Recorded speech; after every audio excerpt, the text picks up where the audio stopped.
Hey, yo, what's good? It's your boy K444 back in with another banger. Today I'm gonna be teaching you guys how to stop the bleed. This is very important to me.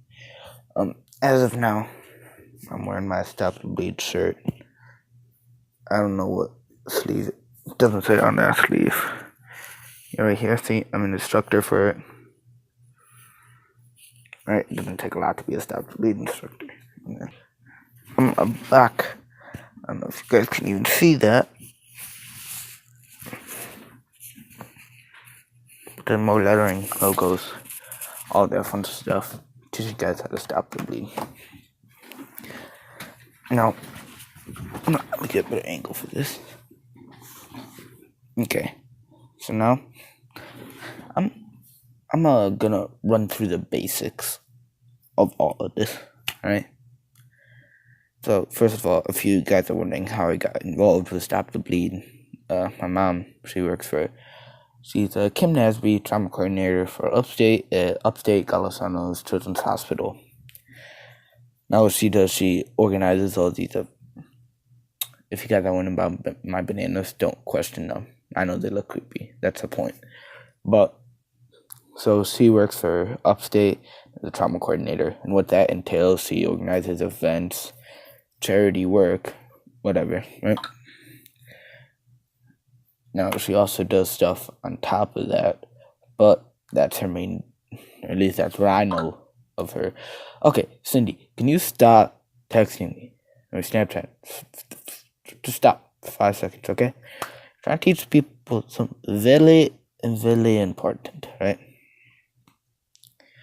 And then, so what that entails is just she used to. Yeah, I already explained this. But so Stop the Bleed is one of the programs that she runs.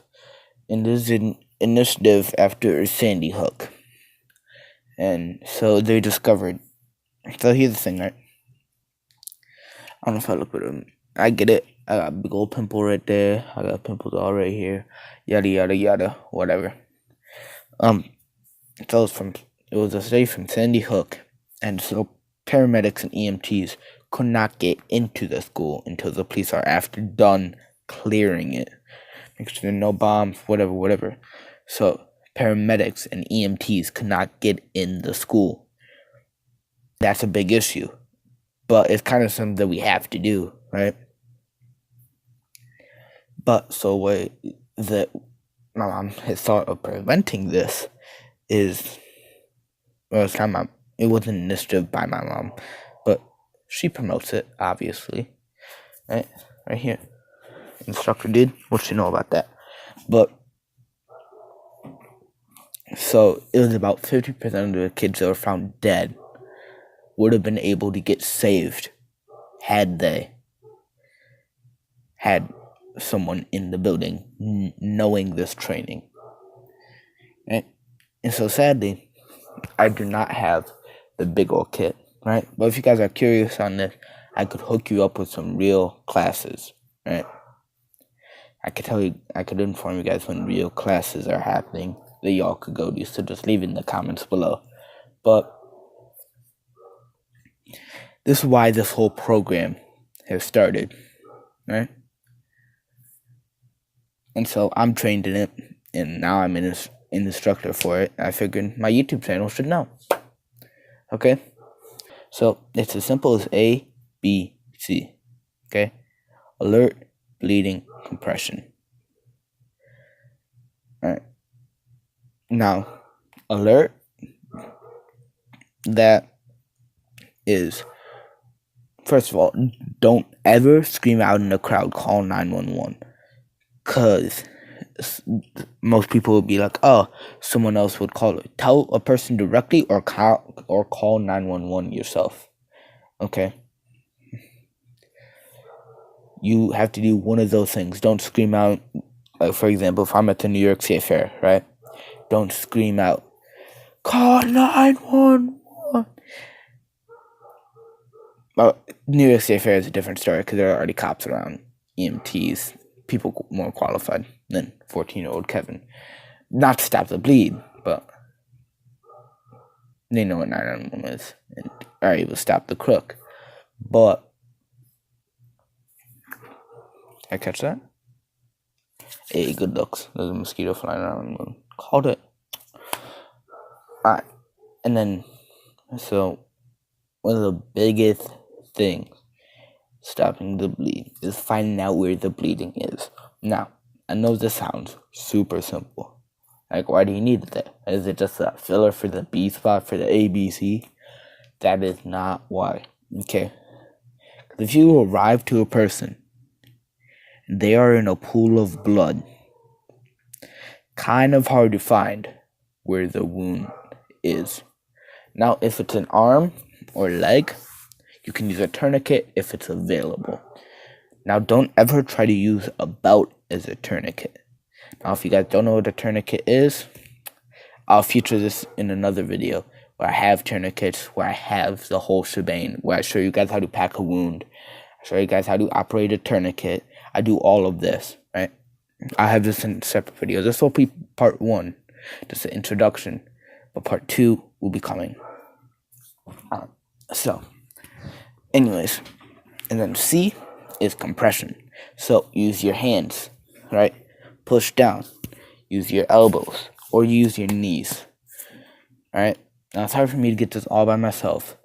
Might get a camera person for part 2 because packing the wound would be hard to film, alright? But, sorry, not a young there. But, now compression. That means putting force on the blood. And do not be a looky-loo.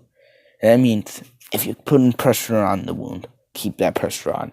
Don't be like, oh, has it stopped yet? If there's no blood coming out, don't go like this.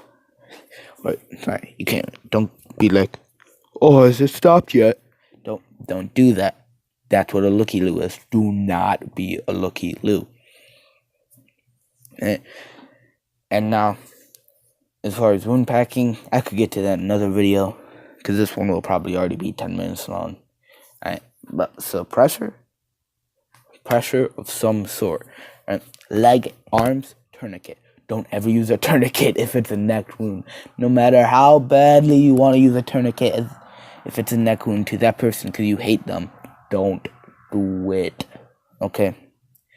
Now, another thing. If you're going to do this to a person, you got to tell them, hey, this might be the worst pain you've ever experienced in your life. Trust me, it'll help. And here's the thing. You got to keep the pressure on until someone else, which will most likely be 10 minutes. Alright? 10-15 minutes. Or at least out where I live, right? Just 10-15 minutes before the ambulance arrives. So the best way to keep that pressure on is using your body weight. Because you guys don't understand, it's not just like you're pushing down 40 pounds. You have to push down what your whole body, put your whole body weight plus more if you need to on top of that in order to stop bleeding. In order to stop lethal bleeding, at least, right? So you got to put a lot of weight on it. So one of the best ways to do it is knees and elbows. Right, now this would sustain you if you're putting your full strength in it. Maybe a person can hold that for 2 minutes before they're like that, right? Maybe. And also, make sure you set them on a hard surface if they're not already on one. So if they're like on this bed, right? It compresses. That will not work to stop the bleed. Okay? You gotta put them on a hard surface that won't go down. Okay? And so, I could get more into this initiative, right? I'll explain you guys in another video how to use a tourniquet, right?